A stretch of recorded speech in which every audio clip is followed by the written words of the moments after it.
Magandang umaga sa inyong lahat. Pasensya na sa kahol ng aso. Ang background ngayon ay kahol ng aso.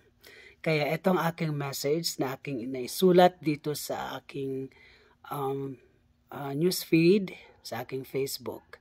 Ngayong araw na ito ay minabuti kong ipahinga ang aking utak, katawang lupa at mga alalahanin sa mundong ibabaw.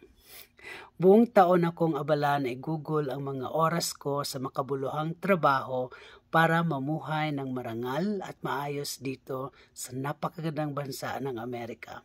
Itong araw ay araw ko na maging malaya sa lahat ng pagiging abala sa lahat ng mga ginagawa ko sa araw-araw o sa regular na basis. Maraming mga mahal sa buhay, mga kamag-anak, mga kaibigan, kaklase, katrabaho ang napasaya ko sa abot ng aking makakaya. Ang pag-alay ko sa mga awitin, pagsayaw, pagkembot, kantang minsan wala sa tono, birit na minsan hindi abot, sayaw na walang practice, lahat ibibigay ko para aliwin at pasayahin kayong lahat. Dahil gusto kong ibahagi ang oras ko, talento sa mga naniniwala sa aking kakayahan. Kahit minsan walang-wala na ako, hindi pa rin nawawala ang pagiging mapagbigay ng puso ko. Kahit pagod na pagod ako at gusto ko nang matulog, nakikipag-usap pa rin ako kasi alam ko na kailangan kong maging available sa mga taong may tiwala at malasakit sa akin. Kung kaya ko lang sanang dalhin lahat ng mga gustong makapunta dito sa napakagandang Washington State, dadalhin ko kayong lahat para araw-araw nagkikita tayong lahat.